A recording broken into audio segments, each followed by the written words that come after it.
cam4.fr, le plus grand site de webcam live réservé aux adultes. 14h-16h, Brigitte Lahaie, Sud Radio. Bonjour à tous, nous sommes ensemble durant ces 2 heures sur Sud Radio. Alors aimer son prochain, c'est bien, certes, mais toute charité bien ordonnée commence par soi-même. Et oui, vouloir sauver l'autre, se prendre pour le sauveur en amour, eh bien ce n'est pas forcément la meilleure manière de vivre une belle histoire d'amour. Pourtant, de nombreuses personnes ont ce syndrome du sauveur et c'est bien souvent par désir de se sentir aimé. Nous sommes aujourd'hui avec Hélène Vecchiali et elle va nous expliquer déjà pourquoi on a envie d'être sauveur. Alors peut-être qu'il serait bien aussi d'évoquer ce qu'on peut faire pour son partenaire sans pour autant se perdre. Parce que si bien sûr il est normal d'avoir envie de soutenir celui ou celle qu'on aime, on peut pas tout faire.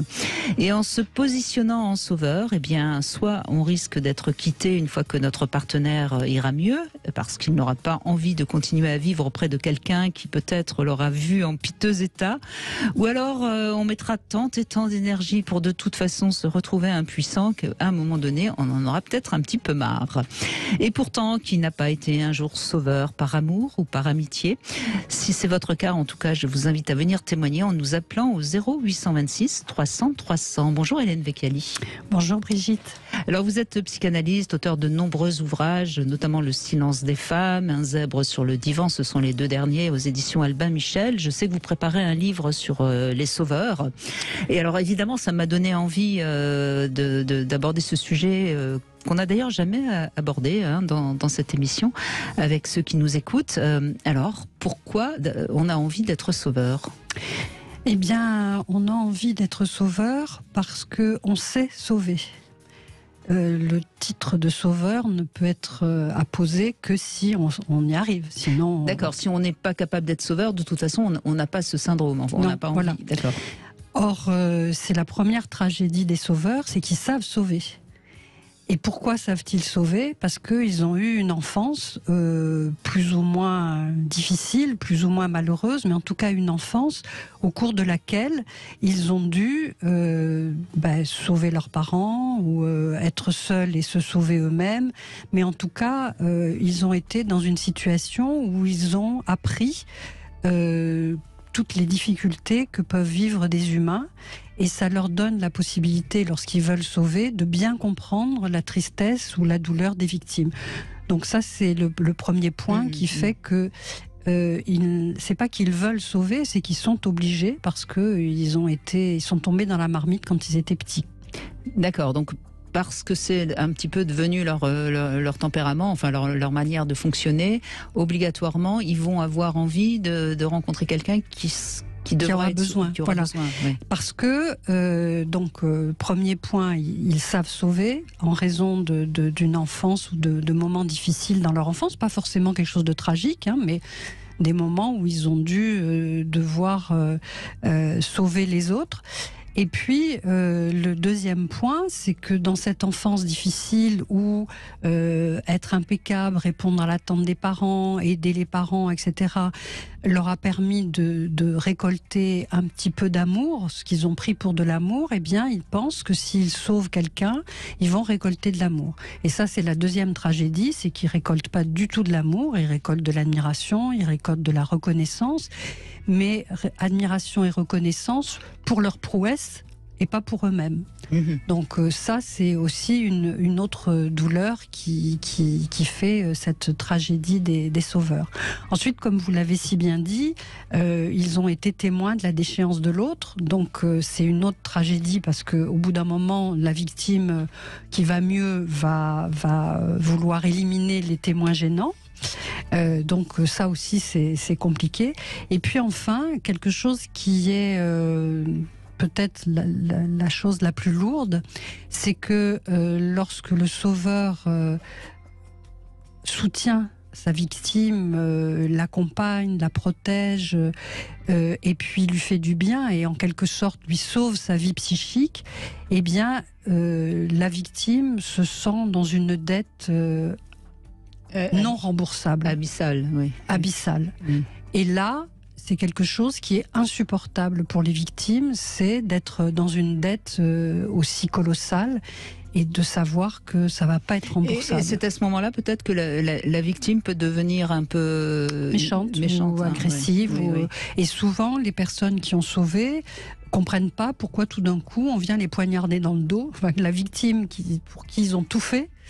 Eh bien, donc déjà première règle, si on est sauveur, faut pas attendre de reconnaissance. Si je vous écoute bien. Mais je crois que la première règle, c'est de pas être sauveur, c'est d'être aidant.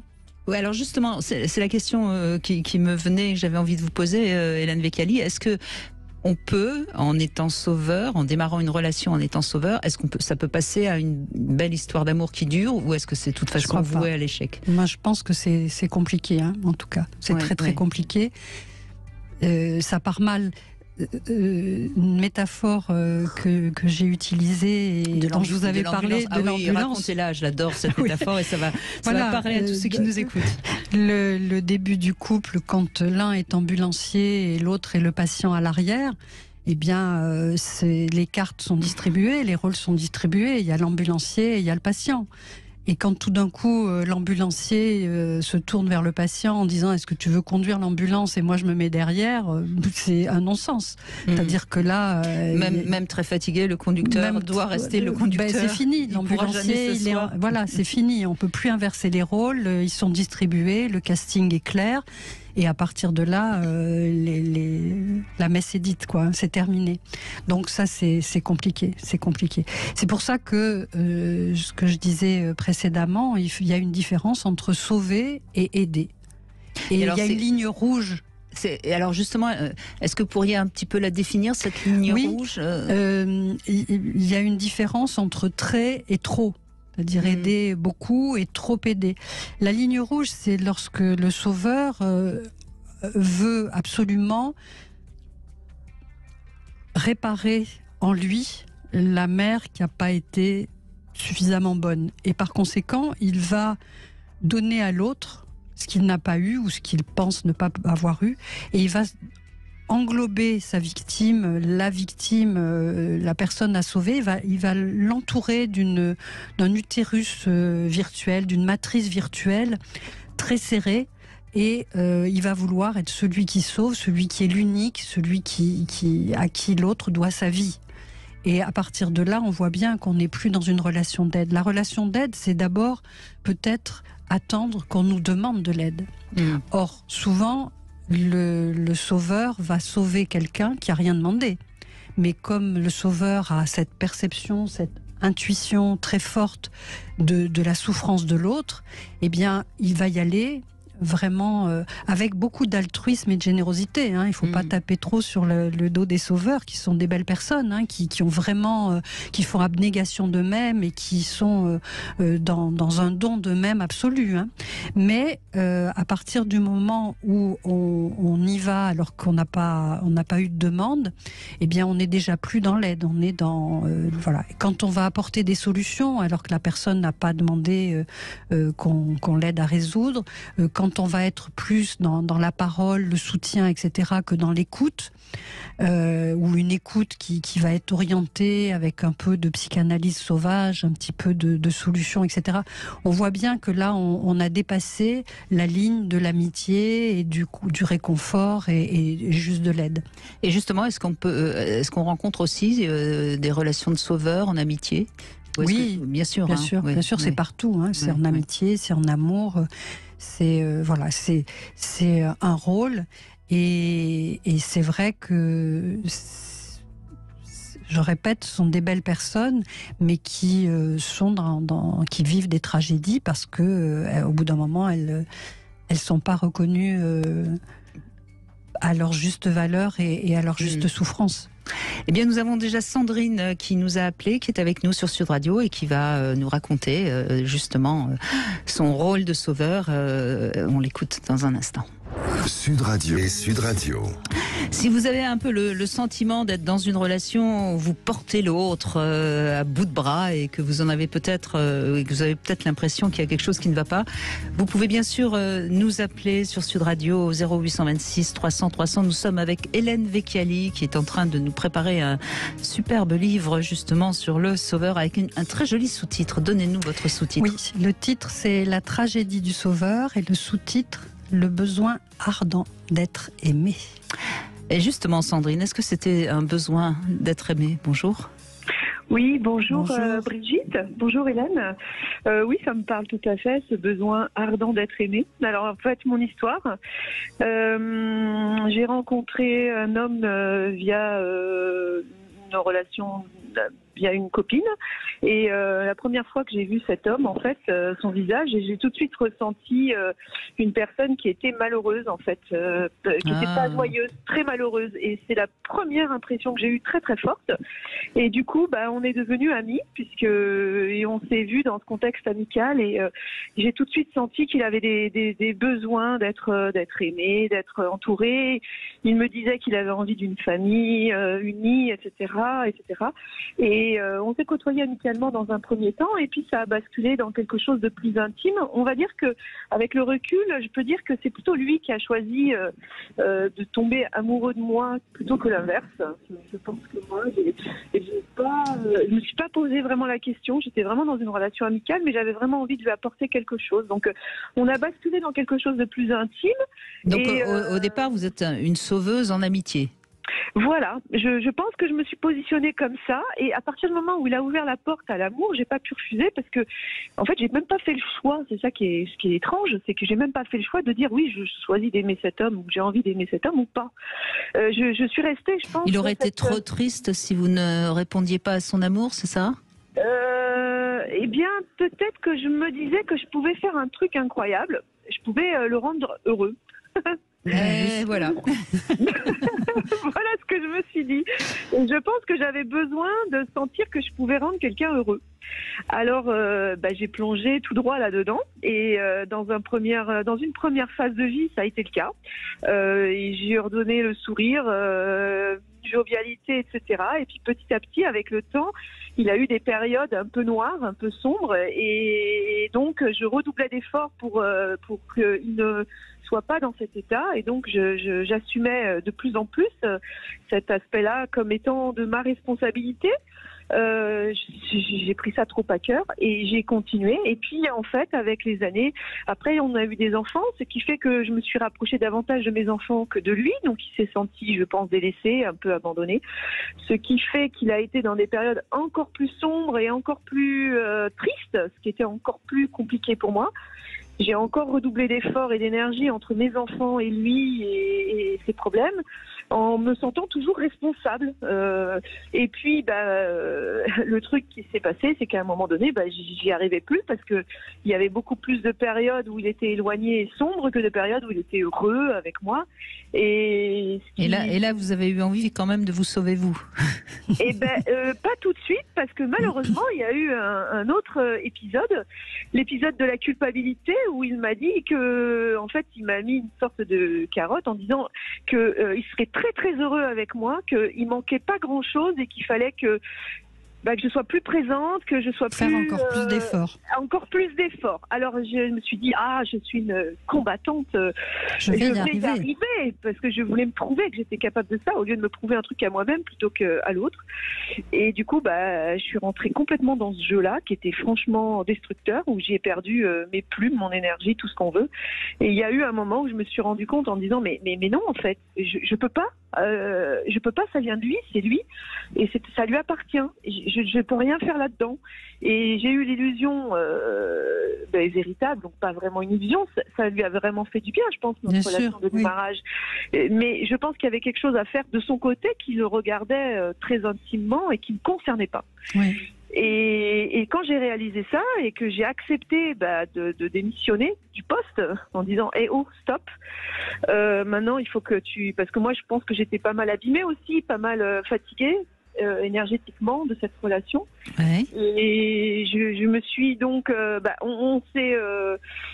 on s'est séparés, et puis je me suis rendu compte que j'ai fait une analyse après sur toute la situation. Je me suis dit, mais pourquoi je me suis tellement occupée de lui? Je me suis dit que c'était tellement pour pas m'occuper de moi, surtout déjà. Alors, excusez-moi Sandrine, on vous redonne la parole bien sûr. Ce que nous raconte Sandrine, Hélène Vecchiali, ça semble totalement correspondre. Exactement. Hein, c'est exactement, vous décrivez parfaitement. Hein, on voit que vous avez pris du recul par rapport à votre histoire et que vous l'analysez de façon très saine. C'est de vouloir rendre quelqu'un heureux, redonner le sourire ou donner même le sourire. Et puis, comme la problématique vient de l'autre, vous pouvez faire tout ce que vous voulez. Ça marche un temps, mais tant que la victime ne se prend pas en charge elle-même, au bout d'un moment, vous arrivez à bout de toutes vos possibilités. Mais il y a deux choses que je retiens face à ce que vous avez dit aussi tout à l'heure. La première, c'est que la première chose qui est importante, c'est de savoir en fait. Moi, j'ai pensé que à travers cette situation, on pouvait quand même vivre une histoire d'amour. Et a priori, ce que vous disiez tout à l'heure, c'est qu'il y a peu de probabilité qu'en fait on construise une histoire d'amour sur quelque chose qui est bancal finalement, quelque chose qui est il y a une relation. Voilà, il y a une relation dominant-dominé qui existe dès le départ et qui est faussée. Et on ne peut plus revenir en arrière. C'est ça. Et moi, j'ai pensé que c'était possible. J'avais pas mesuré que non. En fait, on s'engage dans un registre et donc du coup, on peut pas le changer. Faut dès le départ prendre la bonne route. Évidemment. Mais en finale, c'est vous qui êtes parti, c'est vous qui l'avez abandonné. Excusez-moi, je fais exprès d'utiliser le mot. Écoutez, je crois qu'il a, en fait, malgré lui, peut-être, j'en sais trop rien, j'ai pas à juger ça, mais il a joué sur la carte de l'abandon en disant, tu m'abandonnes, et moi je voulais pas l'abandonner, puisque moi j'avais déjà été abandonnée, donc je savais ce que c'était, donc je voulais pas l'abandonner. Mais en même temps, j'y arrivais pas, j'avais l'impression de pas être à la hauteur, et j'avais l'impression que c'était énorme ce qu'il me demandait, je savais plus quoi faire, parce que j'avais tout fait. Donc que pouvais-je faire de plus? J'ai tout fait, excusez-moi, j'ai tout fait en deux mots, enfin en trois mots et en deux mots. Le verbe étouffer, et puis j'ai fait tout, oui. J'ai tout fait aussi, j'ai étouffé. Mais bien sûr.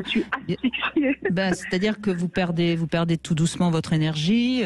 Vous l'avez dit. Ça va plus loin. Je crois que j'étais déjà éloignée de moi, je suppose, quand je l'ai rencontré.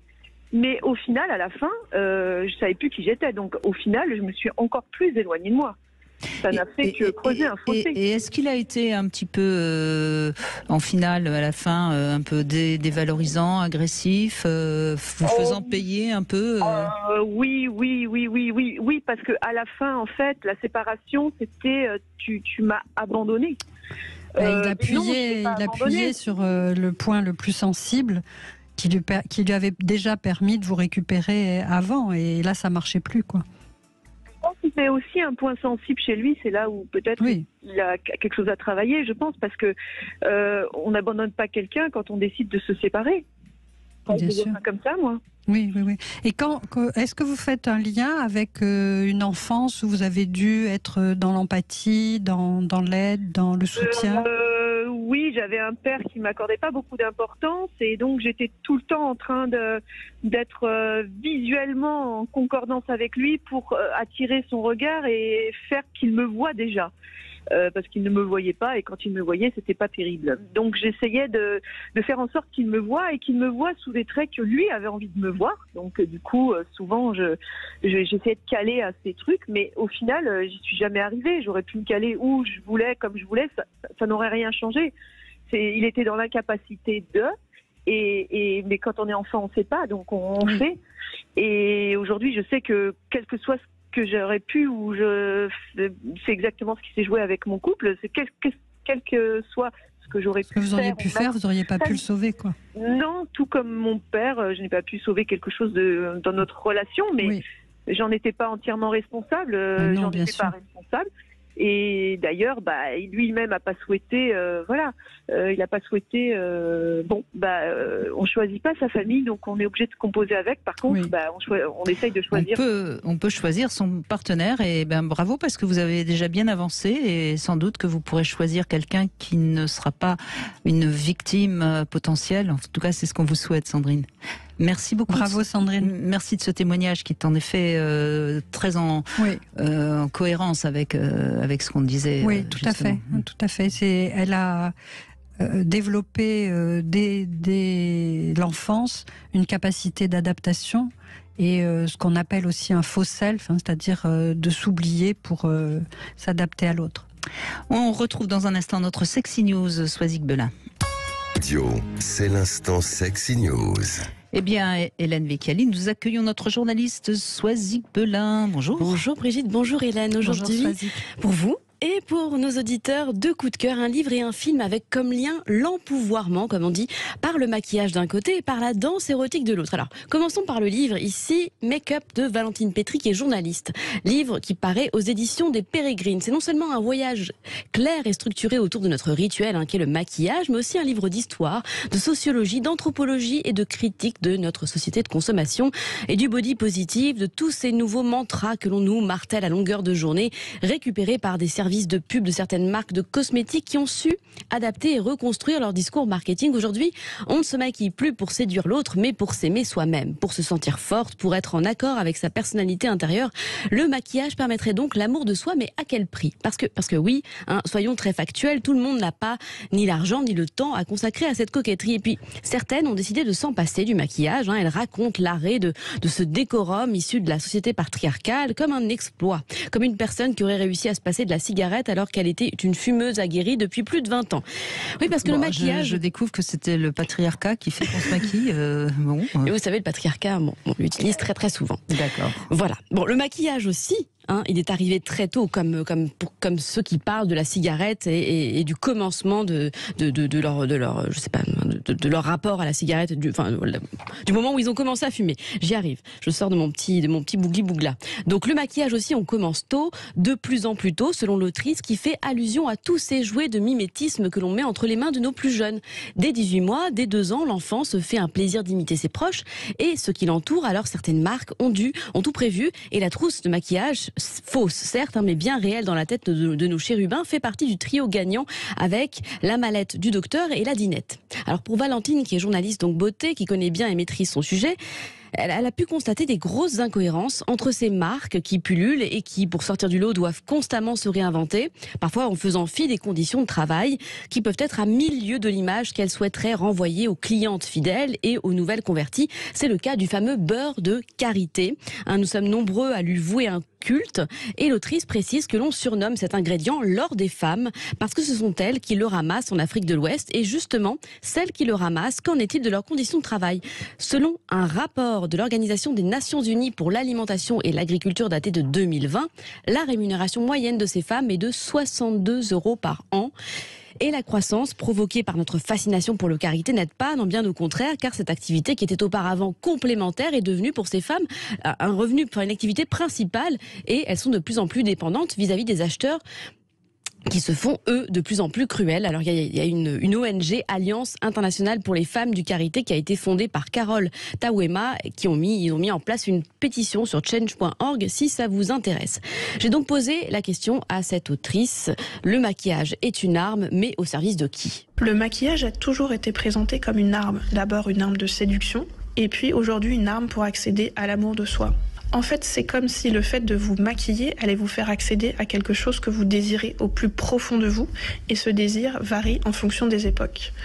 À l'Antiquité, par exemple, il a d'abord été décrit comme un outil pour tromper les hommes, les séduire et accéder au mariage. Et c'est toujours présent. Et c'est pour ça d'ailleurs qu'il a été vu, comme certaines féministes, comme un travail auquel les femmes devaient se plier. Elles ont dû dépenser de l'argent, dépenser du temps pour répondre à une demande du système patriarcal. Mais aujourd'hui, et depuis les années 70, on voit que c'est aussi une arme pour affirmer son individualité, exprimer son identité. Donc on est vraiment à une période charnière où les deux idées cohabitent. Tout va bien, de toute façon le tatouage remplace le maquillage, la société va bien. J'enchaîne avec le film À mon seul désir de Lucie Borletot avec en actrice principale Zita Andro et Louise Chevillotte. Il est en salle depuis mercredi dernier. Le synopsis: vous n'avez jamais été dans un club de striptease, mais vous en avez déjà eu envie au moins une fois. Vous n'avez pas osé, c'est tout. Ce film raconte l'histoire de quelqu'un qui a osé. Voilà donc le pitch de départ. C'est un film choral avec beaucoup de personnages féminins qui permettent une palette d'individualité et donc des points de vue très différents. Donc un film qui n'est pas là pour condamner ni pour faire l'apologie du travail du sexe. Un film qui à coup sûr vous plairait, Brigitte. Moi je l'ai beaucoup aimé parce que malgré son caractère fantasmagorique et romanesque, on est dans une fiction, il m'a semblé qu'il réussissait à toucher, et ce de manière assez juste, la réalité de ces milieux du travail du sexe. J'ai posé donc une question à la réalisatrice, longue longue question. À travers ce film, vous explorez le désir, la notion de désirant et désiré. Vous mettez en lumière ces lieux de plaisir pour hommes et d'émancipation féminine avec une pluralité des corps. On pense vraiment, là, pour le coup, à du body positif. Est-ce que c'était finalement un acte militant ? Le film est un peu comme un conte. C'est un théâtre érotique et c'est un film qui parle aussi beaucoup de théâtre, de qu'est-ce que c'est d'avoir envie d'être regardé. Et c'est vrai que le club du film est un endroit aussi rêvé, un endroit de création pour les filles qui sont metteuses en scène, actrices de leur propre numéro. Et qui prennent vraiment le pouvoir, qui sont maîtresses de leur destin et qui sont drôles à regarder autant qu'elles sont belles. Voilà, c'était aussi réconcilier dans ce film la sensualité, la sexualité avec pourquoi pas l'humour et en tout cas avec des choses lumineuses et positives. Donc le terme de body positive me semble extrêmement bien choisi. C'est vrai qu'on parle aussi d'un club où les filles sont pas un standard de corps, elles n'ont pas toutes exactement le même âge, le même corps, et ça c'était très important pour moi. Donc merci encore d'y avoir vu ces choses qui résonnent complètement avec mon désir de faire ce film. Je rappelle donc le livre Make-up, le maquillage mise à nu de Valentine Pétry aux éditions des Pérégrines et le film À mon seul désir de Lucie Bortelot en salle actuellement. Merci Soazic Belin et je voulais juste dire soyez la femme que vous avez envie d'être quoi. Hélène Vecchiali, vous voulez réagir Juste un détail qui m'est venu là, pour les petites filles, on parle pas de mallette de docteur, on parle de mallette d'infirmière, et pour les garçons, mallette de docteur. À Noël, c'est comme ça que les rôles sont répartis. Pourtant, c'est la même mallette. C'est la même mallette, c'est intéressant. Voilà. N'est-ce pas ? Oui. Juste une petite remarque. Oui, vous avez raison. C'est pas tout à fait le même statut. On est bien d'accord. Mais bon, c'est.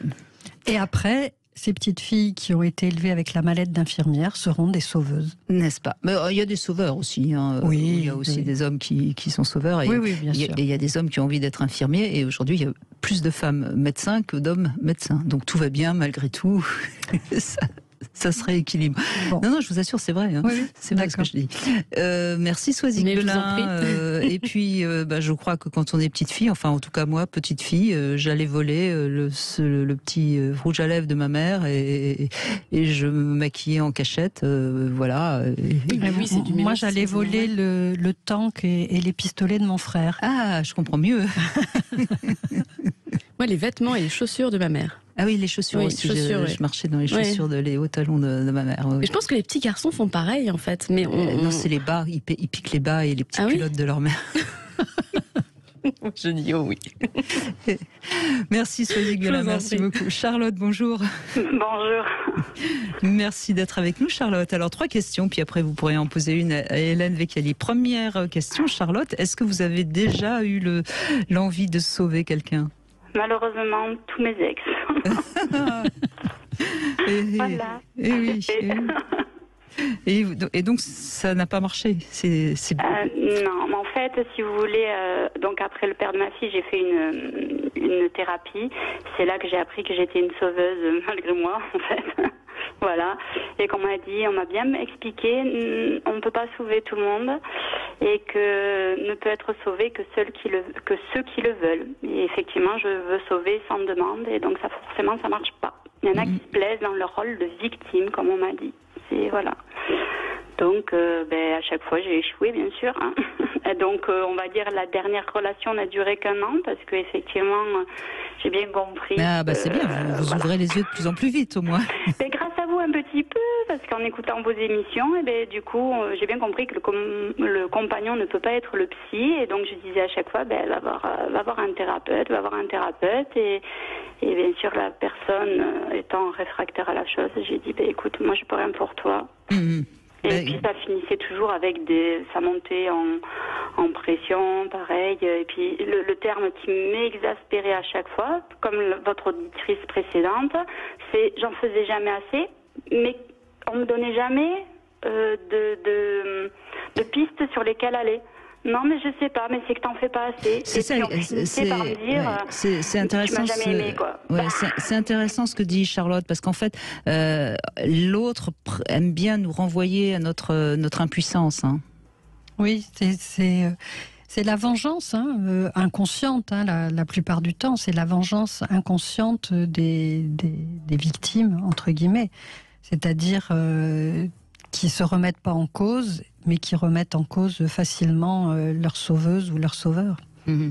Alors, oui, allez-y Charlotte, je vous en prie. C'est ce que je disais à chaque fois. Je disais, je suis pas là pour payer les pots cassés de ce que vous ont fait vivre les autres avant. Voilà. Je suis voilà. Et puis en plus, le terme qui m'a exaspérée, c'est qu'à chaque fois j'avais la même phrase. Oui, mais de toute façon, tu m'as jamais aimé. Alors là, ça me détruisait. Alors que je faisais tout. Voilà, on se plie en quatre. Voilà, on s'oublie soi-même, on arrête de vivre. J'ai même perdu des travails parce qu'on me disait que j'étais pas assez disponible. Je me suis mis en porte-à-faux avec des gens parce que pour être disponible, j'ai arrêté des activités pour être disponible. Enfin voilà, j'en faisais jamais assez apparemment. Donc, Eh oui. Bon, allez, on va poser 2 questions un petit peu plus sexes, Charlotte, c'est propos aussi. À choisir, vous préférez un amant avec un gros sexe ou un petit sexe? Alors, les deux me conviennent du moment qu'ils sont bien en forme, en fait. D'accord, donc pour vous, ce qui importe, c'est que ce soit dur. Hein. Voilà, en fait. Après, la taille, on s'en fout. Voilà, j'ai eu... Donc il faut les prendre pas trop vieux, voilà.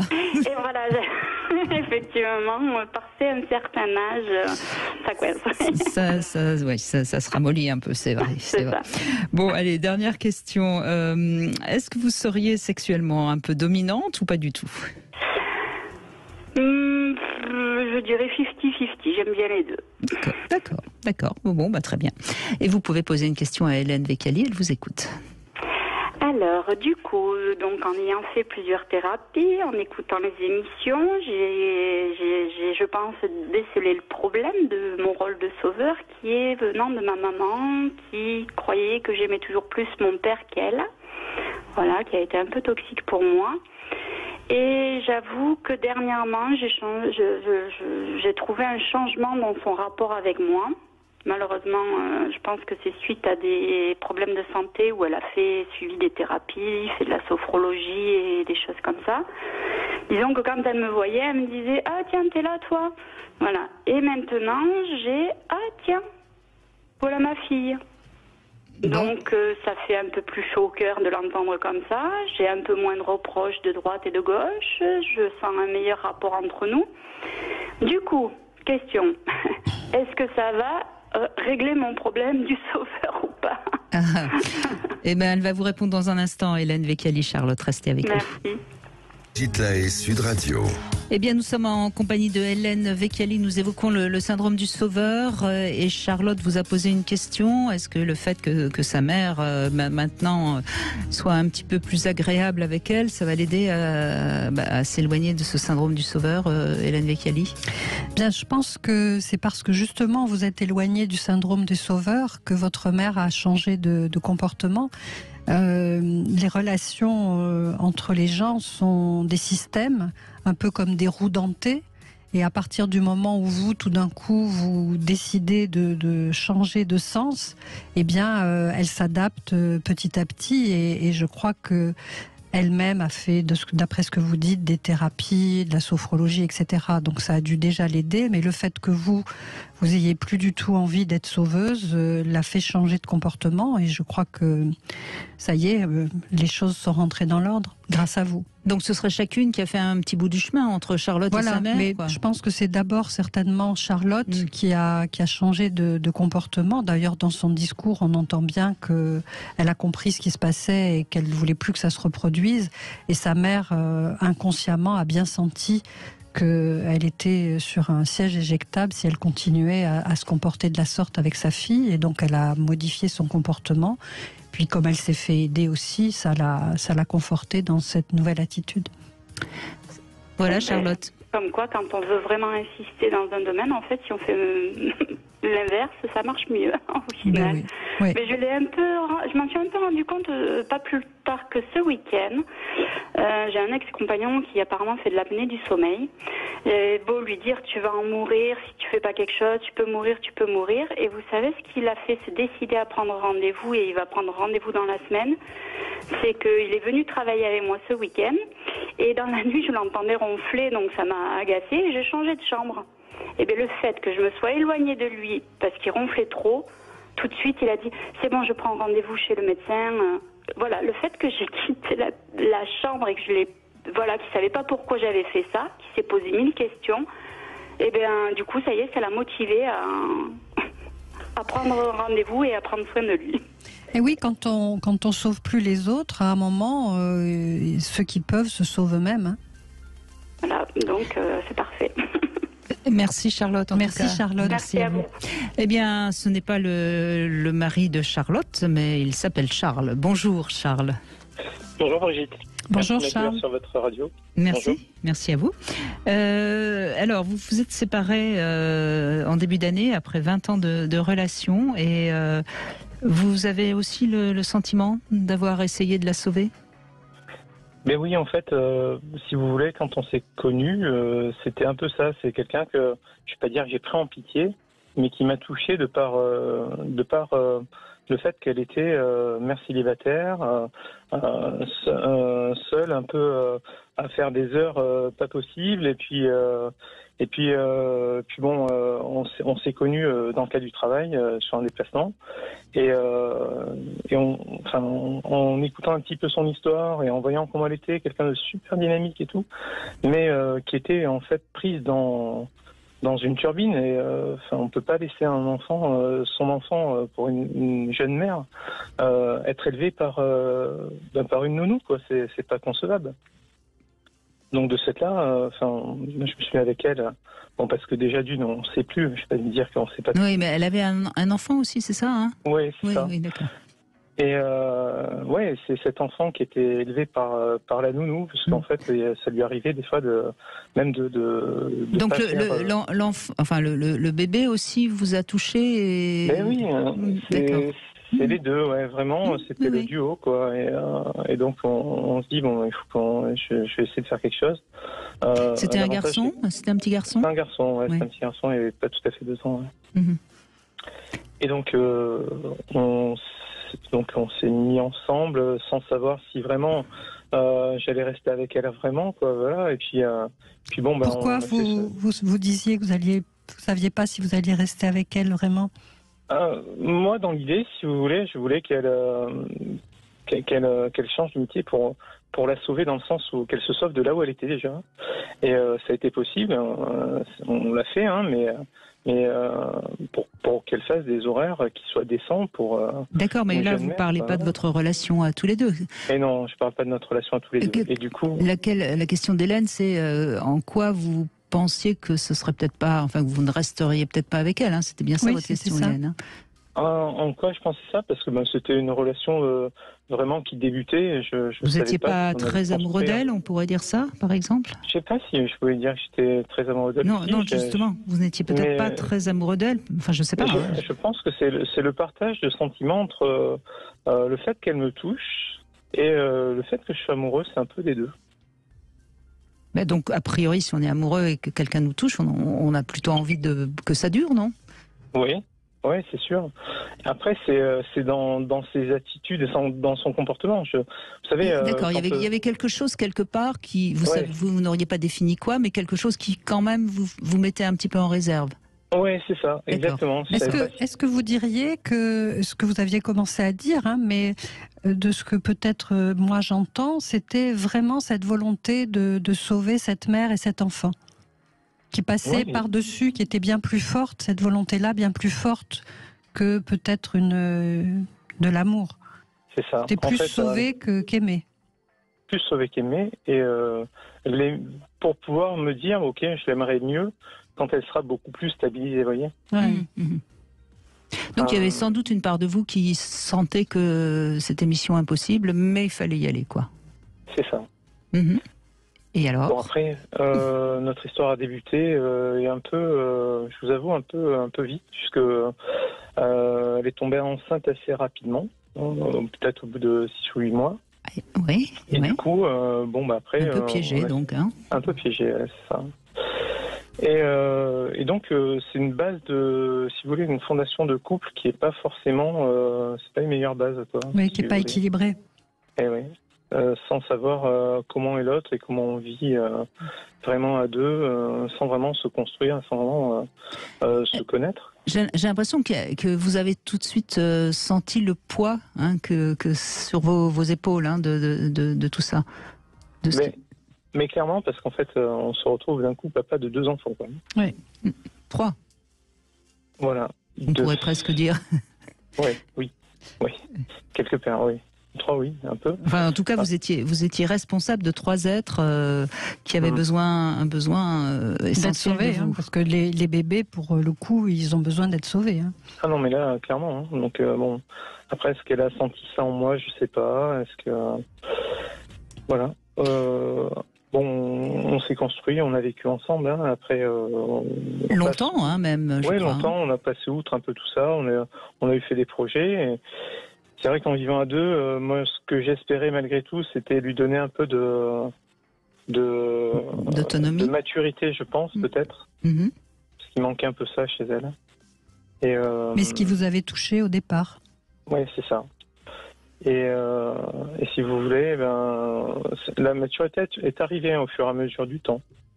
Le problème est que c'est arrivé, mais tardivement. Et quand c'est arrivé, ça a été peut-être presque balayé d'un revers de la main. Tout ce qu'on a pu vivre ensemble, tout ce qu'on a vécu. Donc c'est là où, au bout de 20 ans, ça fait mal parce qu'on se dit ok, on a essayé de l'apporter, on a construit quelque chose, on l'a amené et au final elle s'est reconstruite et c'est un peu ce que disait Robert Ziuli la fois dernière, à dire voilà, elle n'a plus besoin de vous et maintenant au revoir. Oui, vous avez eu le sentiment quand même de vous être sacrifié, pas je dirais pas pour rien, mais en tout cas sans avoir la reconnaissance que vous pouviez en attendre. Pardon ? Excusez-moi. Je dis, vous avez eu le sentiment quand même de vous être beaucoup sacrifié pour pas avoir eu en échange une reconnaissance normale, quoi. Ouais, c'est ça. En fait, c'est avoir tout donné, sachant qu'en plus il y a eu quand même des éléments qui étaient assez majeurs. Il y a eu la perte de sa mère entre-temps, il y a eu tellement de choses, d'événements, et elle-même a eu encore eu du mal à se reconstruire par rapport à ça. Donc c'est vrai que ça a été des moments où on se sent seul et on porte tout. On avait eu un projet de maison avec une grosse rénovation. Elle était hospitalisée pendant que je portais tout ça, en fait. L'éducation des enfants, c'est bien que la rénovation. Donc c'est vrai que c'est après tout ça, voir que la personne se reconstruit, dit limite, j'ai plus besoin de toi maintenant. Je m'en vais et puis j'ai rencontré quelqu'un qui me comprend. Ça fait mal, ouais. C'est sûr que... Vous le vivez comme un sentiment d'injustice aujourd'hui ? Je l'ai vécu comme un sentiment d'injustice, effectivement. Vous l'avez vécu, ça veut dire que vous le vivez plus ? C'est pas que je le vis plus, c'est que j'en ai fait le deuil. Mais on vous sent quand même, Charles, très, très abattu. On sent qu'il y a quelque chose comme ça que la blessure, elle est encore ouverte. On va revenir avec vous après les infos, parce que je crois qu'il faut l'exprimer, cette colère, qui semble-t-il est très présente. Restez avec nous, vous retrouvez après les infos. Alors, bien sûr, il y a la devinette du jour. Pourquoi dire que les murs ont des oreilles? C'est quelque chose qui est totalement faux. Pourquoi Hélène Vecchiali, on se pose la question. Eh bien, c'est vous peut-être qui nous donnerez la réponse après les infos.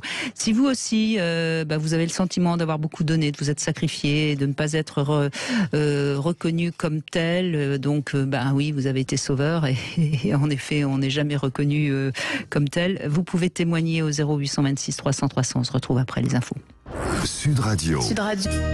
14h-16h, Brigitte Lahaie, Sud Radio. Et nous évoquons aujourd'hui le syndrome du sauveur. Pourquoi on a envie de sauver quelqu'un et est-ce que ça peut marcher? Est-ce qu'une histoire d'amour peut en découler? Jusqu'à présent, on a bien compris que non, Hélène Vecchiali. Avant de retrouver Charles, vous allez me donner la réponse à ma devinette. Pourquoi on dit que les murs ont des oreilles? Ça c'est faux, c'est pas vrai? Mais si, c'est vrai.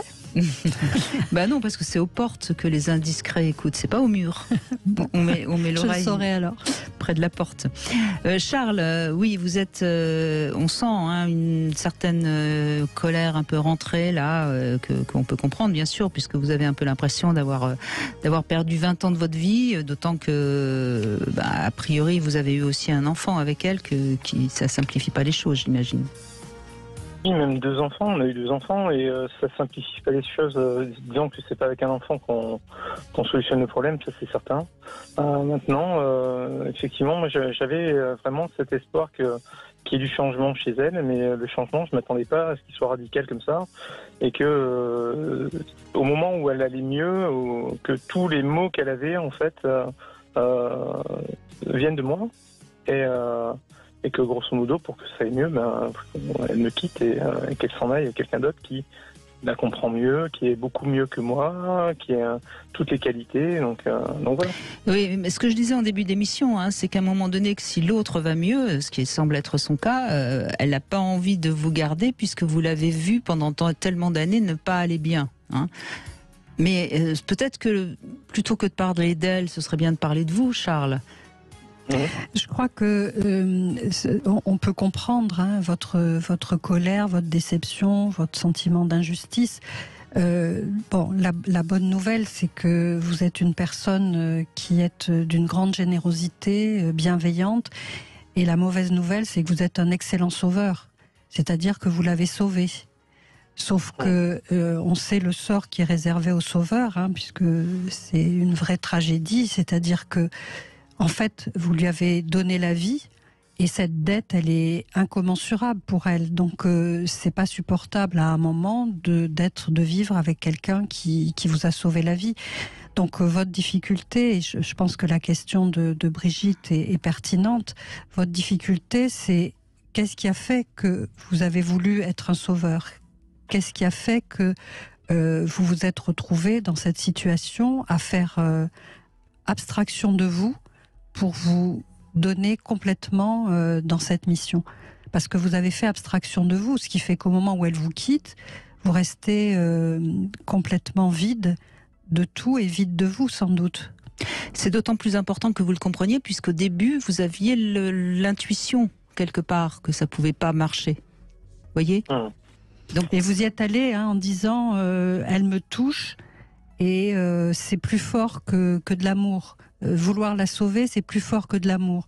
Et donc aujourd'hui, où vous pouvez plus la sauver, il vous reste plus grand chose. Et votre difficulté, c'est de comprendre ce que vous avez voulu faire pour vous là, plutôt que de vous en prendre à elle. Où effectivement, elle n'est pas très reconnaissante, mais c'est pas le sujet. Là, c'est vous qui restez là dans cette souffrance et qu'il faut vous aider. Qu'est-ce qui a fait au début, je reviens sur votre première question, qu'est-ce qui a fait qu'au début ça m'a touché? C'est parce que moi-même j'avais été affecté dans une région qui n'était pas la mienne et assez éloignée j'avais une fragilité moi-même, c'est ça, vous voyez. Et peut-être que qui se ressemblent s'assemblent à ce moment-là, moi-même étant fragile, peut-être que de l'avoir elle comme ça, je me suis dit, tiens, au moins ça me donnera peut-être un but à atteindre, j'en sais rien. Peut-être. Et puis peut-être que ce petit garçon qui vous a aussi beaucoup touché, il a fait résonance en vous parce que peut-être vous n'avez pas eu l'enfance formidable non plus. Enfin, vous voyez, tout est possible, là, mais c'est à vous de trouver le sens, évidemment. D'accord. Il y a qu'en trouvant ce sens-là que vous sortirez gagnant de cette histoire et plus fort qu'avant. Parce que sinon, la prochaine femme que vous allez rencontrer, alors elle ne sera pas mère célibataire seule, mais peut-être qu'elle sera alcoolique ou droguée ou dans une dépression nerveuse majeure. Enfin, et vous allez vous retrouver à nouveau de devoir sauver quelqu'un et vous oublier. Et je crois que si, au contraire, vous prenez le temps de vous trouver, de trouver votre place, plus jamais vous serez dans cette position. Vous serez dans une relation d'égal à égal. Parce que c'est intéressant ce que vous avez dit. Hein. Vous étiez arrivé dans une nouvelle région, un peu perdu. Certainement que vous êtes plutôt sensible. Vous êtes certainement quelqu'un qui a une bonne sensibilité, et donc vous vous êtes senti peut-être à nouveau, comment dirais-je, triste de par peut-être des choses qui remontent à l'enfance, et en secourant cette femme, vous oubliez un peu aussi, voyez. Ouais, je pense qu'il doit y avoir un petit peu de ça, foncièrement. J'ai un peu toujours été, on va dire, un peu comme ça. Quand j'étais jeune, j'étais aussi, j'étais pompier volontaire, donc il y avait un peu de ça aussi, vous voyez. Oui, bien sûr. Foncièrement, il y a quelque chose en moi qui veut ça, mais on sait, comme vous dites aujourd'hui, un peu où ça mène. C'est-à-dire que moi, je me suis longtemps effectivement oublié, et il doit y avoir une raison à ça. Je ne la connais pas encore, ou alors j'ai pas travaillé sur moi assez pour pouvoir me l'expliquer. Mais oui, après peut-être que ça comblera ce vide en moi, et ce cœur qui saigne aussi, parce que clairement c'est ça. Et après ça m'aidera à partir. Oui, si vous enlevez de votre vie cette volonté de sauver, il va rester la belle personne que vous êtes, mais que vous n'avez pas pu encore trouver, puisqu'elle s'est exprimée qu'en aidant l'autre, en sauvant l'autre. Donc vous vous êtes oublié, mais le fond est excellent, parce que c'est difficile d'être dans cette générosité à ce point. Et vous l'avez été. Oui, c'est des mots qui sont un peu peut-être difficiles à entendre, oui. Mais ouais, on pense plus à soi. Ouais. Je crois que c'est le côté, vous savez, égoïste. Penser à soi, c'est être égoïste aussi. Ah non, j'ai jamais entendu. Moi, je suis pas du tout d'accord avec ça. Pas du tout. Non. Faut...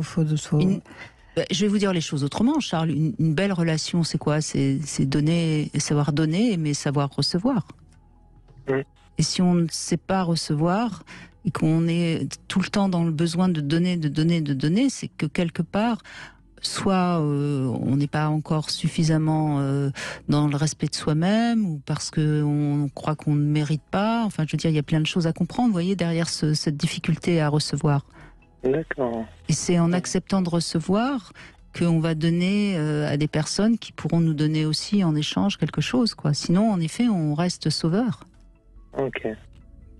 Vos enfants ont quel âge ? Je pose cette question parce que dans ce que vous décrivez de votre relation avec votre ex-compagne, c'est un peu comme si vous aviez élevé un enfant et puis qu'arrivé à l'adolescence, au moment où il sent une identité stable, il vous quitte. Et que là, il y a le syndrome du nid vide. Et ce que vous racontez, c'est un peu ça. C'est-à-dire que cette femme qui était une enfant, hein, Brigitte l'a bien dit, le 3e enfant, eh bien, vous l'avez aidée à grandir, à devenir adulte, et là, elle vous quitte, et vous avez l'impression d'une injustice absolue. Mais il faudra que vous vous prépariez, parce que vos enfants, s'ils l'ont déjà fait, vont vous quitter aussi, si vous les avez bien élevés. Mais c'est déjà plus ou moins le cas du grand dont je suis le beau-père, et c'est en train d'arriver à ma fille, et j'ai eu ce sentiment que il y a eu un transfert, un genre de miroir entre ma fille qui voulait partir et mon ex-compagne qui a mis à exécution le plan, entre guillemets. Oui. Et en fait c'est un peu ça, c'est quelqu'un qui a en fait qui s'est vu au travers de sa fille. Au même âge, peut-être adolescente, et dire c'est bon, je vais me libérer, quoi. Ça fait un peu ça, ouais.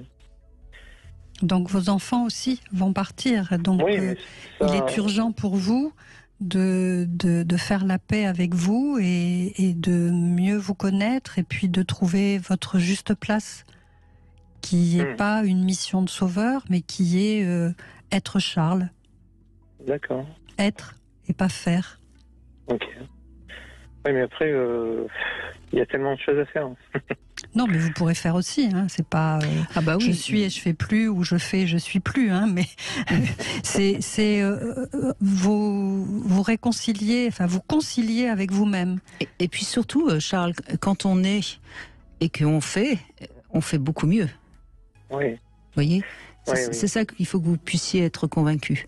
C'est quand on est, parce que quand on est solide et on ne se laisse pas envahir par des gens qui vont pas bien. On sait les aider vraiment. D'accord.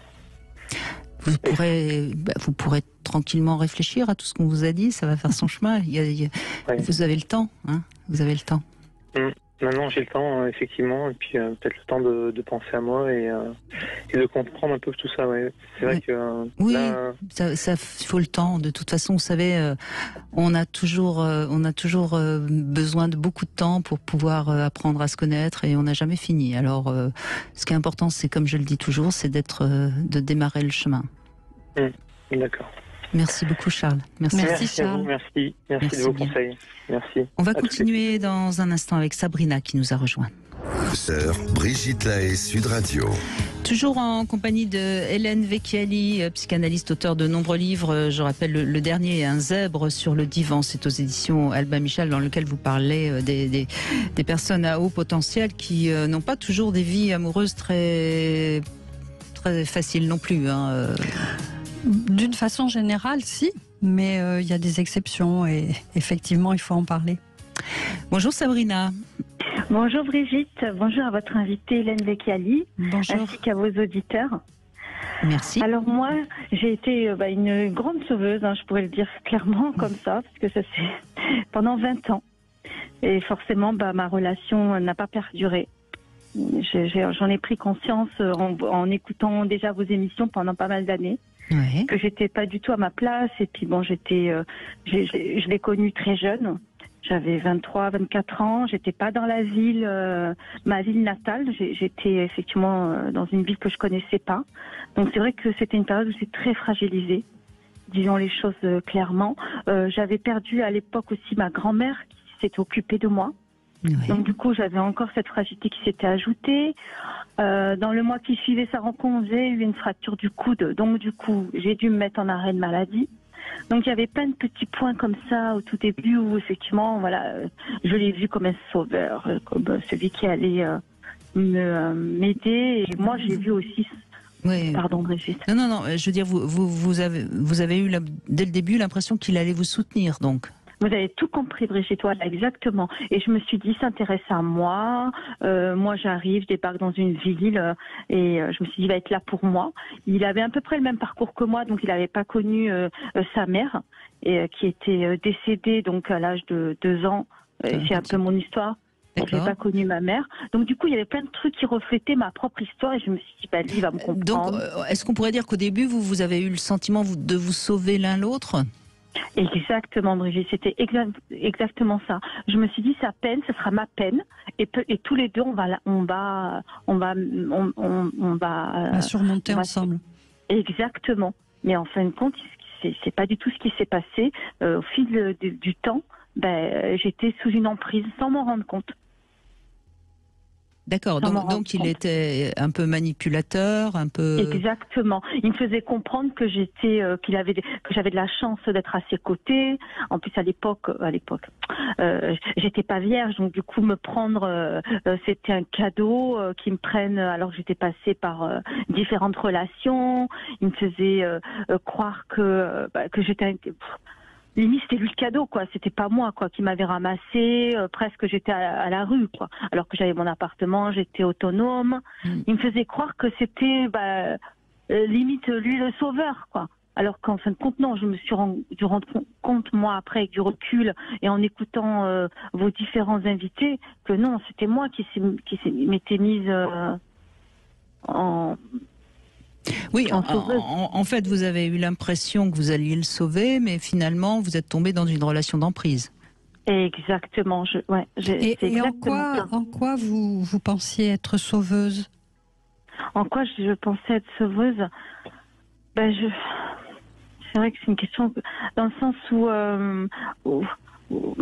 comment vous expliquer ? Je le comprenais. Je comprenais son mal-être parce que moi, je l'avais vécu et que j'arrivais à le comprendre tout simplement et que les autres n'arrivaient pas à le comprendre parce c'était quelqu'un de très colérique et du coup le fait que moi je comprenais pourquoi il était colérique, et quelque part ça me J'arrive pas à trouver les mots. Non, mais je crois que dans votre cas, Sabrina, c'est pas spécialement vous qui avez été sauveuse.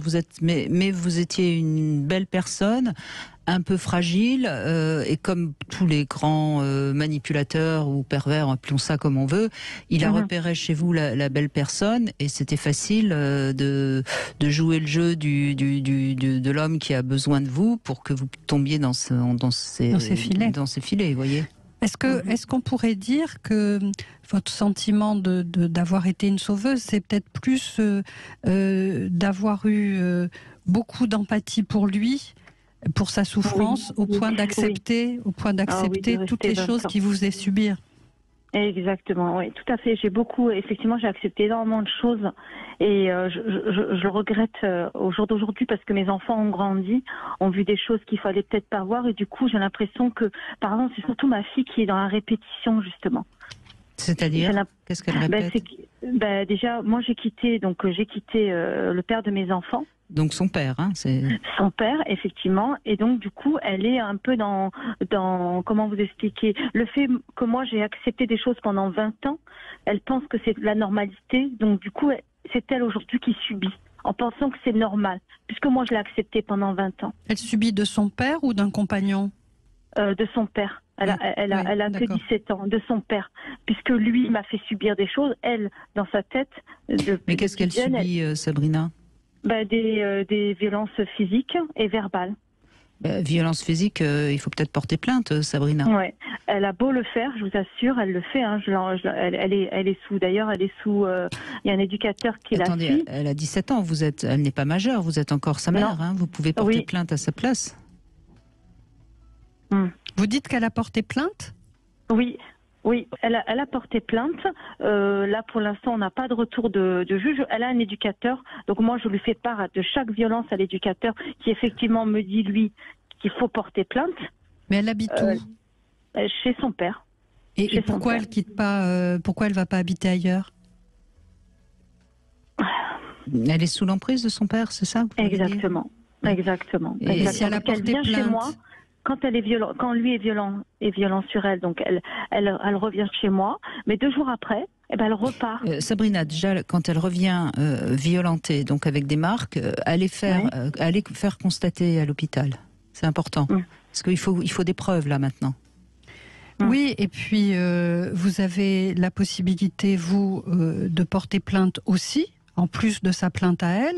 Et puis, est-ce que c'est possible peut-être vous le faites déjà, qu'elle voit un psy, que vous voyez un psy, un éducateur, c'est vraiment... Oui, eh bien, est-ce que vous pouvez aller en voir un pour l'aider? Un psy vous accompagne pour pouvoir la soutenir. Alors, excusez-moi, mais visiblement, vous avez l'air très perdue, Sabrina. Dans un premier temps, moi, je vous conseille d'aller voir une assistante sociale à la mairie de la ville où vous êtes et aller raconter ce que vous êtes en train de subir, que l'assistante sociale vous aide et vous guide pour que vous puissiez sauver votre fille des griffes de son père. Parce que là, elle est en danger. Vous aussi, vous êtes séparés, mais visiblement, il a reporté son emprise sur votre fille et vous avez raison. Elle va pas bien. Il faut la sauver. Donc, allez voir une assistante sociale, racontez votre histoire et prenez un avocat aussi et prenez un psy. Mais là, il faut faites-vous aider. Il faut urgemment vous faire aider pour votre fille, pour vous. Et c'est pas possible. Là, ce qui se passe, c'est pas un conflit, c'est un crime. Et ce qui est important, même si elle vit chez son père, vous êtes encore sa mère. Et vous avez donc la responsabilité, elle est pas majeure. Et donc vous avez le pouvoir de faire quelque chose. Soyez sûr de vous. Très bien. J'ai bien entendu. Soyez sûr de vous. Faites le nécessaire. Très bien, merci. Merci à vous, Sabrina, et bon courage. Merci beaucoup, au revoir. On continue dans un instant avec le Love Conseil, avec le jouet intime, et vos témoignages, bien sûr, au 0826 300 300. Et Sud Radio, le Love Conseil. Eh bien, Hélène Vecchiali, j'ai eu envie de revenir sur quelque chose dont on ne parle plus beaucoup et je trouve que ça a toujours son intérêt, c'est d'écrire son journal intime. Et c'est vrai que c'est devenu un peu désuet. Maintenant, on n'écrit plus son journal intime, on envoie des photos sur Facebook. Voilà, on écrit ce qu'on mange. On écrit ce qui nous passe par la tête sur les réseaux sociaux. Voilà.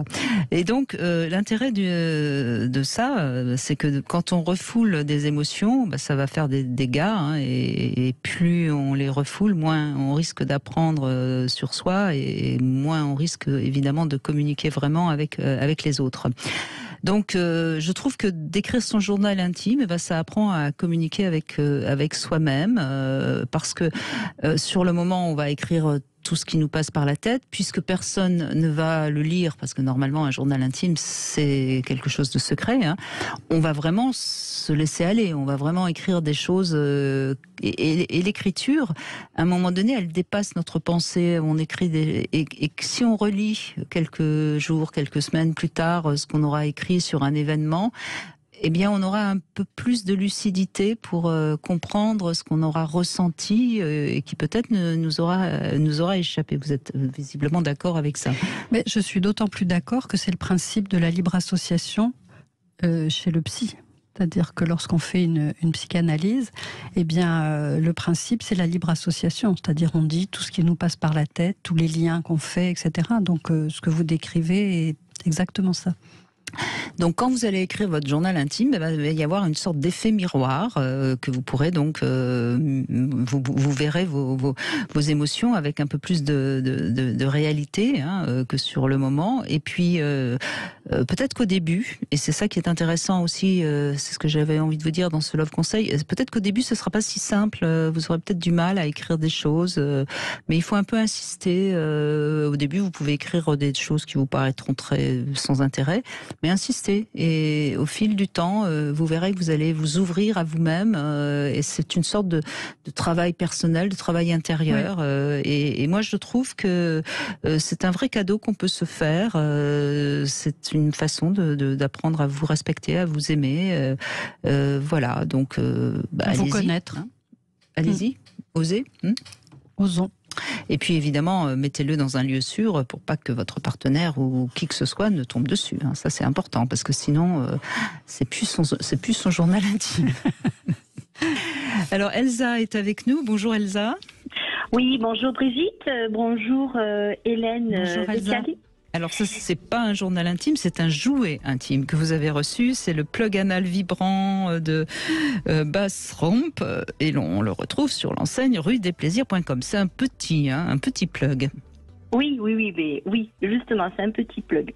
Oui. C'est pour débutantes. Voilà, c'est pour débutantes, voilà. Comme quoi, je connaissais pas et donc j'ai voulu le tester, voilà. Donc, je vous décris un petit peu ça. Un peu. Alors, c'est un sextoy. Bon, alors c'est un unisexe. Et en fait, afin de connaître en fait et d'explorer un peu aussi le plaisir autrement, anal, on va dire. Et c'est surtout ça. Et alors, il a une forme. Alors, je vais vous faire rire. Il a une forme de tire-bouchon. Excusez-moi. Oui, à l'envers, oui, on pourrait dire ça, oui. Oui, mais bon, en fait, on va dire plutôt une forme, on va dire forme profilée, mais bon, moi, il me semble, quand je l'ai vu, voilà, je me suis mise à rire parce que j'ai dit, c'est un tire-bouchon, voilà. Et il est doux, c'est très doux, par contre, il a une texture très douce. Et c'est une soupe aussi. Bon, c'est du silicone et bon, c'est vrai que ça fait une sensation de peau en fait, une peau. Oui, c'est doux, c'est agréable au toucher comme. C'est agréable, très agréable à au toucher. Et après, effectivement, il y a des vibrations. Enfin, il y a un bouton, donc au milieu partie jaune, on va dire, et où il y a plusieurs niveaux donc d'intensité, parce qu'au début, il faut l'utiliser avec tout au début avec un rythme, son propre rythme, on va dire, sans commencer à faire les niveaux d'intensité. Et après, on va appuyer sur le petit bouton. Et après, il y a 4 modes de vibration. Alors moi, je vous le dis franchement, c'est la première fois. Donc comme quoi, il faut voir. J'ai un âge, voilà. J'avais envie de me faire plaisir, c'est pas loin, mon anniversaire est bientôt. Il faut être curieuse, Elsa, dans la vie. Tout à fait. Et j'ai énormément rigolé et j'ai pris plaisir. Mais là où j'ai quand même vraiment apprécié, c'est mon compagnon qui a vu ça, il s'est mis à rire, il a dit mais qu'est-ce que c'est ce truc? Et en fait, j'aurais jamais pensé comme quoi finalement quand on vit avec quelqu'un depuis plus de 30 ans, qu'ils prennent plaisir aussi, voilà. On va dire qu'il a connu l'orgasme prostatique, on va dire. Mais ben voilà, comme quoi. Hein.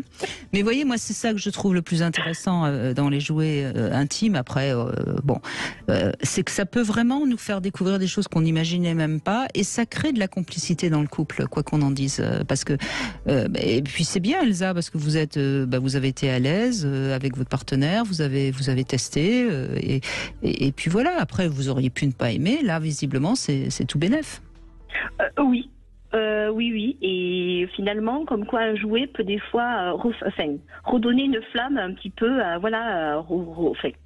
je ne dis pas le mot exactement, en fait, dans une vie de couple, quand c'est tout le temps un peu monotone, on a des hauts, des bas, puis d'un seul coup, un petit jouet arrive. Et puis l'avantage, c'est vrai, on l'a dit au début, il est vraiment petit, donc c'est vraiment un petit jouet pour expérimenter des stimulations anales. Oui. Il fait pas peur, quoi. Exactement. Si vraiment des personnes justement ont la crainte, franchement, il faut pas qu'elles hésitent de vraiment de se procurer ce petit jouet. Voilà. Il est assez simple, mais il a aussi une autre qualité. Il est pas cher, 29,90 €. Pas mal, pour allumer la flamme. Hein. Oui, exactement. C'est pas un briquet, c'est pas un briquet. Non, c'est un tire-bouchon. C'est un tire-bouchon, c'est pour ça. Je pense que c'est le fait de sa forme qui à la base, franchement, déjà je me suis mise à rire. Par contre, voilà, très bien au niveau des notices. Bon, ils expliquent bien. Par contre, j'ai bien apprécié. Ils expliquent bien de bien le laver, de pas mettre sur une zone très mouillée, de faire attention. Ils expliquent aussi les dangers si jamais il y a des fissures. Enfin voilà, moi j'ai énormément apprécié la notice. C'est important de le signaler. Merci Elsa, parce que c'est rare qu'il y ait une telle notice. Ça c'est bien. C'est une marque, que je connaissais pas, Bass Ramp. C'est une marque de jouets, donc visiblement, au moins il y a des bonnes notices explicatives. Quelle note vous lui donnez en finale alors, Elsa? On vous le laisse, vous inquiétez pas. Je vais lui mettre, parce que j'aime pas mettre 10, c'est comme ça, alors je vais mettre 9,5 sur 10. D'accord, très bien. Eh bien, merci de l'avoir testé pour nous. Ce plug anal vibrant, Bass Ramp, c'est la marque, et on le retrouve sur l'enseigne ruedesplaisirs.com. Demain, on sera avec notre sexothérapeute Philippe Arlin, et on verra quelle est l'importance de la sexualité dans un couple. Est-ce que c'est indispensable ou pas? Vous pourrez évidemment témoigner. Marie est avec nous maintenant. Bonjour Marie. Oui, bonjour Brigitte. Bonjour Hélène. Bonjour Marie. Merci de me recevoir. Et alors vous, c'est une femme que vous avez voulu sauver? Oui, tout à fait. C'est même deux femmes en fait. J'ai été la sauveuse à 2 reprises, 2 personnes différentes effectivement. Et puis du statut de sauveur, je me suis retrouvée en fait dans le statut de victime malgré moi. Et la dernière fois, c'était tout récemment effectivement où j'ai voulu la sauver d'une relation toxique avec son ex-conjointe. J'ai effectivement constaté que c'était le cas. C'était vraiment, elle subissait du harcèlement, etc. Donc, grâce à moi, elle est sortie de cette histoire, de cette emprise, puisqu'elle a vu que l'amour, c'est pas se faire dominer, se faire posséder et manipuler. Et au final, en fait, elle a reproduit exactement ça sur moi. C'est-à-dire que du statut de sauveur, je suis passée au statut de victime, où elle a voulu cette fois me dominer, en fait, me mettre dans un statut d'enfant, dominé par un parent moralisateur et dominant. Et donc en fait, je travaille sur moi là actuellement. Bon, ça fait quelque temps que je m'y intéresse, et en fait, je me rends compte que j'ai moi-même subi un traumatisme étant enfant à l'âge de 5 ans, une situation très injuste avec mon père, qui m'a donné une fessée parce que j'ai relevé un défi à l'âge où on ne sait pas ce qui est de bien et mal. Et en fait, j'avais un papa, moi aussi, très très colérique et un petit peu tyrannique, donc qui tapait très facilement, qui n'était pas trop dans l'écoute et le dialogue, mais qui avait quand même beaucoup de colère à évacuer. Puisqu'on est tous des victimes de victimes, donc il avait subi ça aussi, donc il reproduisait également ce qu'il avait connu, ce qu'il avait vécu. Puis un papa qui a fait la guerre en Angola, donc avec le syndrome post-traumatique, les coups étaient assez faciles. Et donc en fait, eh bien, j'ai toujours été révoltée par l'injustice et depuis toujours, depuis cette histoire-là, en fait, je me plais à sauver les autres. J'aime voir les gens heureux autour de moi et c'est vrai que je fais tout pour les sauver. Vous sauvez les femmes qui ont l'air d'être sous la violence d'une partenaire, donc, si je comprends bien. Oui, pour la dernière, c'était le cas effectivement, mais je sauve un petit peu, les personnes que je juge être dans la difficulté. Et votre mère ne vous a pas sauvé quand votre père était violent? Malheureusement non, parce qu'elle était soumise et mon père était colérique et un peu macho et c'est le sexe fort, vous savez. Donc en fait, malheureusement, les coups tombaient aussi sur elle si elle était trop rebelle. Donc en fait, malheureusement, elle n'a pas pu nous sauver, elle n'a pas pu me sauver cette fois-là. S'est contentée de dire ne la frappe pas sur le visage, frappe-la sur les sens.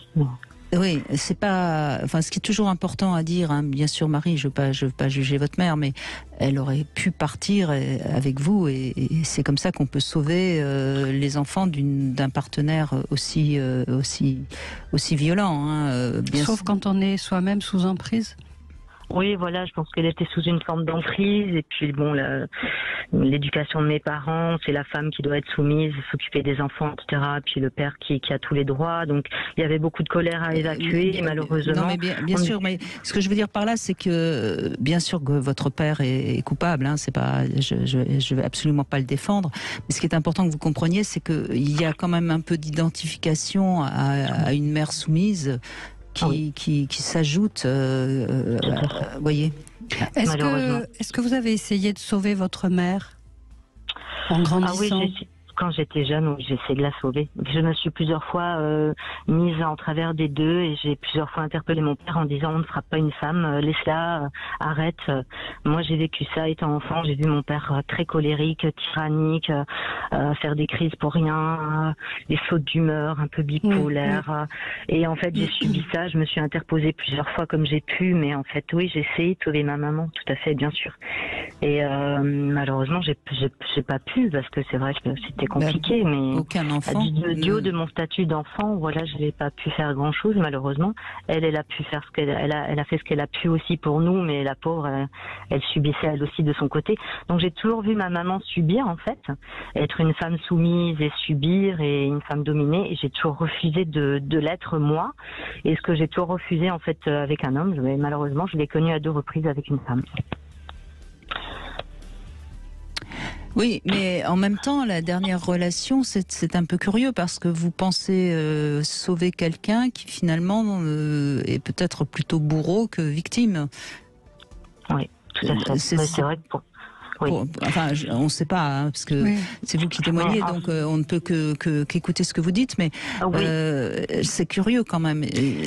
Ce que vous dites, il me semble que ce que vous dites dans ces 2 relations avec des femmes, là, c'est que vous avez eu à la fois la position de sauveuse, comme vous avez essayé de le faire avec votre mère, et en même temps la position de victime, comme votre mère l'a été.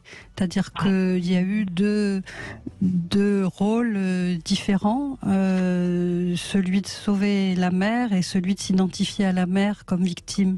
Est-ce que c'est ça que vous dites ? Oui, malgré moi, oui, c'est un peu ça, tout à fait. Parce que la première, en l'occurrence, était aussi violente. Elle avait des accès de violence, donc j'ai connu aussi la violence psychologique, mais aussi la violence physique avec cette personne, de 2001 à 2003. Et avec la dernière en date, effectivement, j'ai vu son vrai visage, où effectivement, elle a voulu me dominer. Elle a rejoué, en fait, une scène qu'elle avait dû subir étant enfant par un de ses parents, mais là, elle s'est attribué le rôle du parent. Mais voyez, Marie, je crois que c'est important de comprendre qu'il y a quelque chose d'un petit peu incohérent quand même dans ce que vous nous racontez. et qui me semble important que vous puissiez avancer sur justement cette difficulté à savoir qui vous êtes par rapport à des parents qui sont tous les deux bien sûr pas forcément bons pour vous et pour l'enfant que vous avez été. Restez avec nous, on va se retrouver dans un instant. .fr, le plus grand site de webcam live réservé aux adultes. 14h-16h, Brigitte Lahaie, Sud Radio.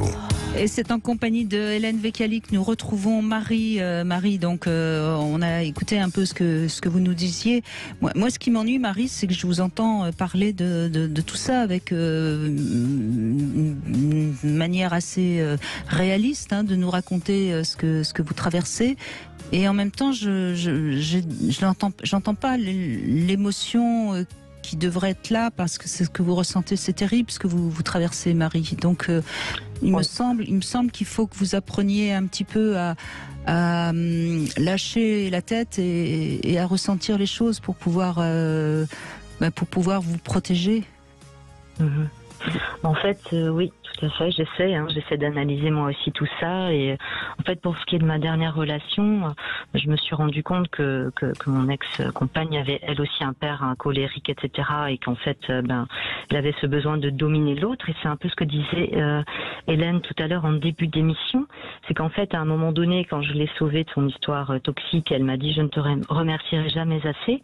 Mais en fait, étant donné qu'ils ne peuvent pas nous remercier et que finalement, c'est pas très plaisant de garder l'autre qui nous a sauvés à proximité, etc. Je me demande si elle n'a pas un côté aussi, si elle n'a pas voulu auto-saboter peut-être de façon inconsciente notre relation. Et moi, je suis tout à fait d'accord avec ce que disait Hélène tout à l'heure, c'est qu'en fait, suite à ce clash où elle était complètement hystérique, où elle a voulu me dominer, me dire que je lui avais manqué de respect en la faisant attendre quelques minutes, pour m'occuper d'un pauvre animal en détresse, pardon, je perds le fil, je suis un petit peu émue. Après, elle m'a dit que je lui avais manqué de respect et elle m'en a voulu, de ne pas l'avoir écoutée. Elle m'a dit que je ne l'avais pas respectée parce que je n'avais pas suivi ses consignes. Mais en fait, elle me demandait moi de m'excuser alors que c'était elle qui me manquait de respect, qui m'infantilisait et qui m'avait fait subir une colère noire.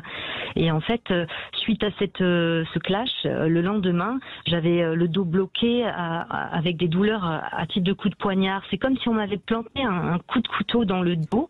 Et c'est exactement ça en fait. C'est pendant 3-4 jours, j'ai eu le dos bloqué. Et donc c'est exactement ça. Et je me dis que peut-être elle m'a montré son vrai visage de toute façon. Donc ça m'a permis d'avancer puisqu'en fait finalement elle a réveillé mes blessures d'enfance avec mon père, en se comportant de la même façon, avec un côté un peu pervers, un peu tyrannique, à après me demander de m'excuser, de dire que c'était ma faute parce que je n'avais pas suivi ses consignes, etc. Et inverser la situation, parce que finalement, ces personnes-là inversent toujours les rôles et se font passer pour victimes alors que ce sont eux-mêmes les bourreaux. Donc j'essaie d'analyser la situation pour me sortir de ce... Est-ce que vous analysez seul ou est-ce que vous vous faites aider ? Pour l'instant, j'analyse seule. J'essaie de m'aider un petit peu avec des livres. Je lis beaucoup et j'ai déjà vu des hypnothérapeutes, mais ça n'a rien donné. J'ai pas vraiment trouvé la bonne personne et ça n'a pas abouti. Mais là, je vais assister à des ateliers. Est-ce que vous avez le sentiment de vous aimer, Marie ?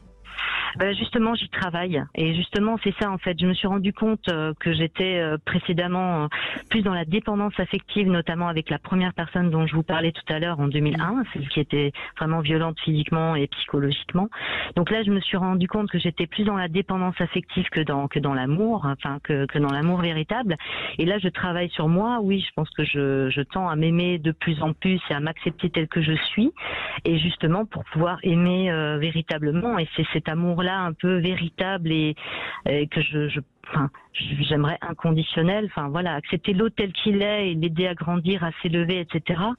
Aimer sans condition et j'essaie de m'aimer et de m'accepter tel que je suis. J'y travaille en tout cas. Oui, je crois que c'est le chemin qu'il faut prendre déjà. C'est bien. Apprendre à vous aimer, à vous respecter et puis surtout à vous connaître mieux avec ce qui n'est pas très agréable à découvrir sur soi, évidemment, et puis ce qui est formidable à découvrir sur soi parce que vous avez envie d'aider, donc ça c'est une qualité, mais il ne faut pas que ce soit au détriment de soi-même, évidemment. Merci Marie. Merci Marie. Merci beaucoup. On va conclure avec Claire qui est avec nous. Bonjour Claire. Bonjour Brigitte, bonjour à votre invitée. Bonjour Claire. Hélène, voilà.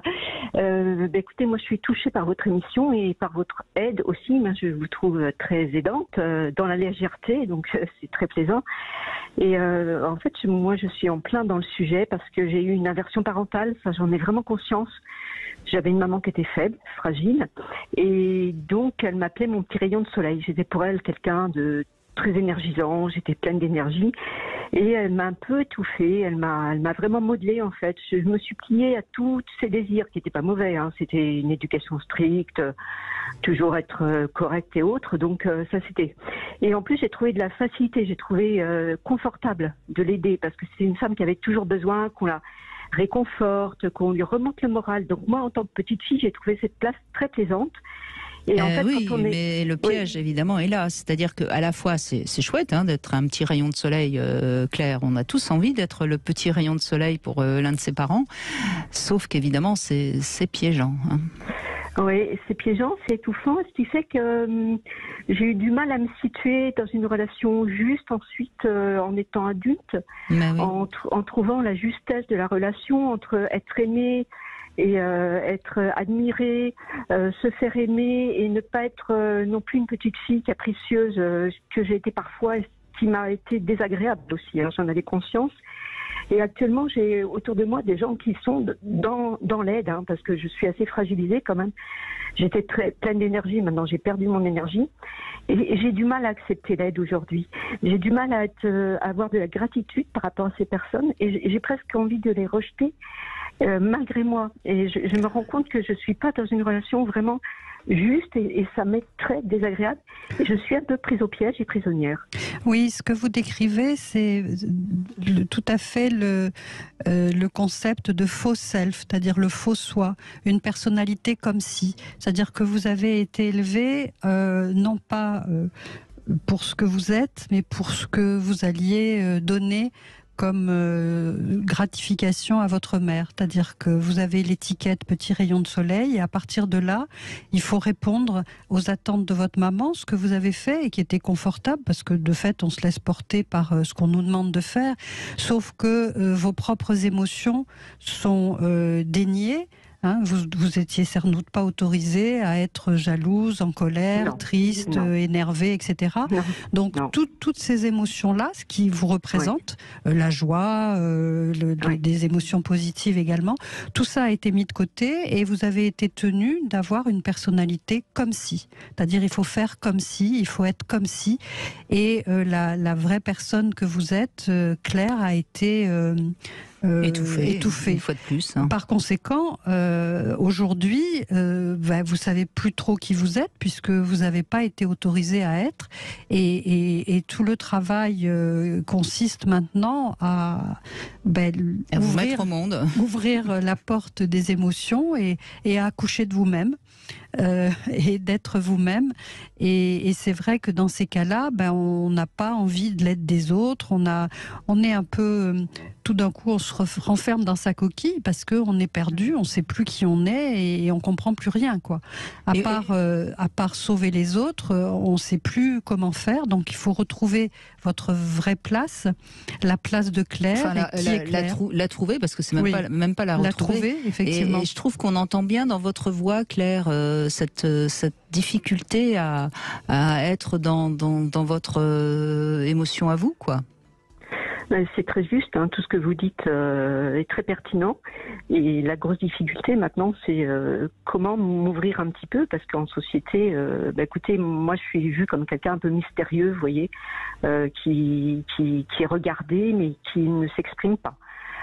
Et ça, par rapport à des gens qui vous apportent quelque chose, ce manque de reconnaissance que j'ai au fond de mon cœur, mais que je n'ouvre pas. Vous avez quel âge, Claire, aujourd'hui ? J'ai 63 ans aujourd'hui. D'accord. Eh bien, écoutez, on parlait tout à l'heure du journal intime. Moi, je vous conseille un petit truc très pratique que vous pouvez déjà faire. Et puis, si vous voulez, on vous retrouvera un autre jour, parce que là, on est malheureusement en fin d'émission.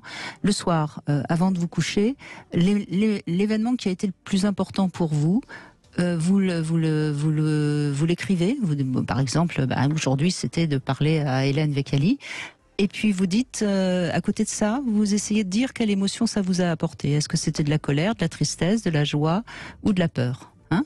Et essayez déjà de nommer l'émotion principale. Il y a ces 4 émotions principales. Et puis derrière ça, essayez de voir un petit peu plus loin ce que vous aurez réellement ressenti. Et c'est comme ça que vous allez vous découvrir ce que vous ressentez tous les jours. Ce sera un petit exercice. Faites ça pendant déjà 15 jours, 3 semaines. Vous allez voir. Vous allez commencer à découvrir toute une palette d'émotions qui va vous permettre d'être un peu plus en relation avec vous-même. Merci Claire, en tout cas. Merci Claire. Merci à vous. Et puis tout le monde peut faire cet exercice, évidemment. Oui. Merci beaucoup Hélène Vecchiali. Merci Brigitte. Et puis n'hésitez pas à lire le livre de Hélène Vecchiali qui est un succès important, hein, Mettre les pervers, échec et maths, puisqu'on a quand même entendu encore aujourd'hui beaucoup de perversité chez les humains, comme souvent malheureusement. Demain on sera avec Philippe Arlin, on évoquera la sexualité dans le couple et tout de suite vous retrouvez C'est votre avenir.